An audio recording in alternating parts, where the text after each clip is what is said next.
two baseball fans interrupted what could have been the final out for the Yankees. The culprits were later taken away by animal control. So Tom and Jerry end up in the animal lockup, or for them, prison. Welcome to your new home, gentlemen. Pipe down! Hey, you already been fed. Hello. The main reason to have this kind of scene is it gave us a chance to show you a number of different characters.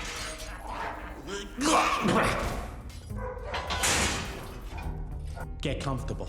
You're gonna be here a while. Characters that you had seen before. Alley cats, come out and play. Butch and the Alley Cats, which we see earlier in the movie, that now we get a chance to bring them back. Well, well, well, so we meet again. You know, you and me, we got some unfinished business to settle. We just were trying to figure out a way to have a lot of fun. If we can't eat them, you gotta eat them. And also kind of take this prison or whatever they're in to the, I guess as far as we could take it in terms of humor. Eat you, eat you, eat you. And then we also throw a few other things in there that are kind of surprises for the audience. So in shooting the scene in which Terrence interrogates both Tom and Jerry, I kind of went into the zone of, okay, well, what would make this interesting? And we just started pulling out all these ideas from all the classic interrogation scenes you've ever seen. Just it. In making this 360 shot work, we did a round track and we put two cameras and we were able to get wide shots and a close-up or medium shot at the same time. One more. Our actor had to basically act by himself. Hola, Tom. How are they treating you?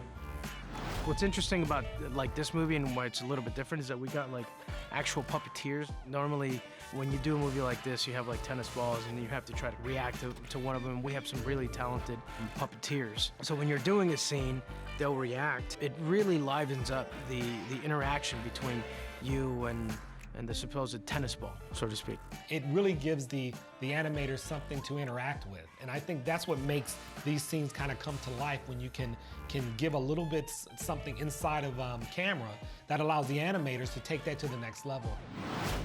And that's what they did.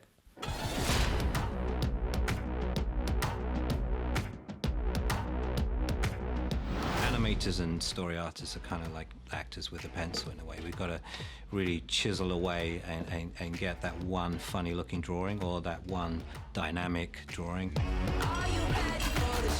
In order to kind of get an overview of the entire project, we're trying to visualize each sequence, finding out what the shots are, how the interaction with live action and animation plays out.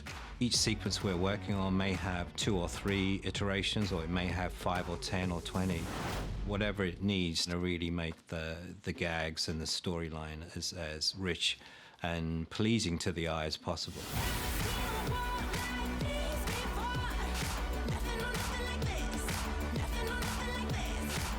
So we just had a lot of fun with always think about it from a cat and mouse perspective. I know that sounds pretty ridiculous, but that's what we did on many occasions, and I think it always brought a kind of an interesting perspective to the scenes that we created.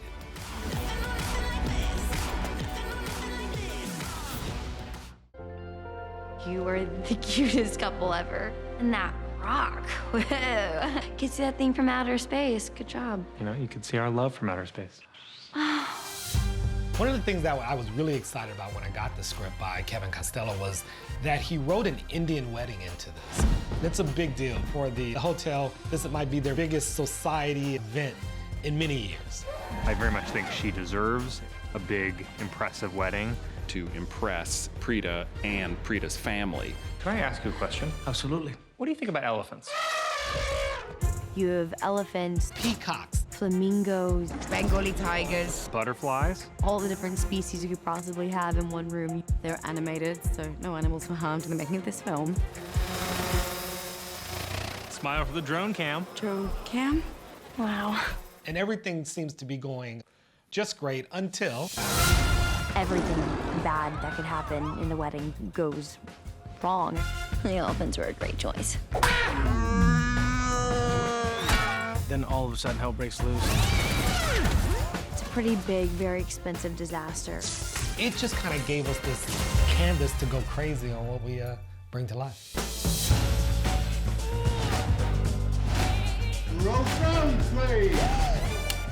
So it's incredibly massive. Massive Endeavor is my middle name. Really?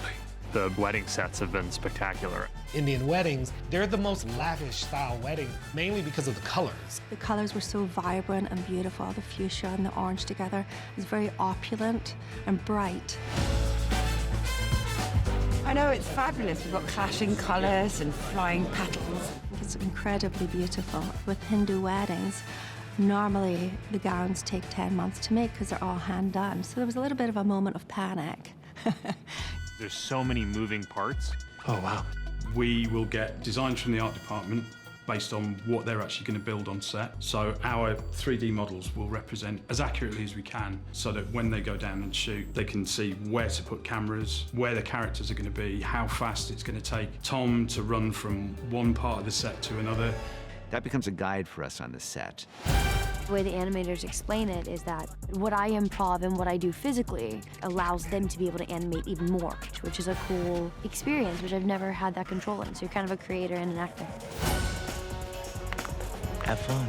They're doing a great job of changing it as we go and tailor-making some of these scenes for the actors that are doing it. Yes! Let's get one more of those. When it came to the elephants, we made it a point to actually build the frame of an elephant and actually put it in the space so that our actors could see what the height of it was. Never forget that ultimately there's going to be an elephant there. LOL. There's a wedding cake, a huge wedding cake that we have in the scene. My first day of filming was the cake scene. Ta-da! And then that one like right here, maybe. It's just destroying the very foundation of what he doesn't want to destroy, which is this huge wedding cake that he's invested in his mind all of his life, that this is the peak of his career. 3, 2, 1, action! Well, this is a disaster. It was really a wonderful exercise in physical comedy. One crazy story was we had to use a soft material, and what we found is sometimes the cake started to lean a certain way before King could even get to it. Filming destruction, you know, the first thing is you could probably only have 1 or 2 takes. We had a lot of breakaway stuff. We had wind machines. We had all kinds of things that allowed us to create some real destruction. When I'm acting, I have to pretend that I'm upset that they've destroyed the wedding, when the child in me is like, oh yeah, boys. It took about 10 years to shoot the scene from start to finish. Just want to see if you were paying attention. It took us probably a month altogether to shoot this scene because we had to get all these little nuances of stunt people flying over this or flying over that. The bride's falling off the elephant, so I'm helping catch her head, making sure it doesn't hit the floor. And action! So we're just making sure everyone's safe. I think I might have just pulled this off. It was actually such a pleasure to do. I've never done a Hindu wedding before, so I really enjoyed that moment of learning. I'm Tim Story. I'm in charge of after parties. With the what now? Oh, sorry. I'm really happy with the way it turned out because you really feel like these cartoon animals are inside this room. Even though the wedding ends up a complete disaster, I realize that they only need each other to be perfect and together in this world. So it's a happy ending, folks.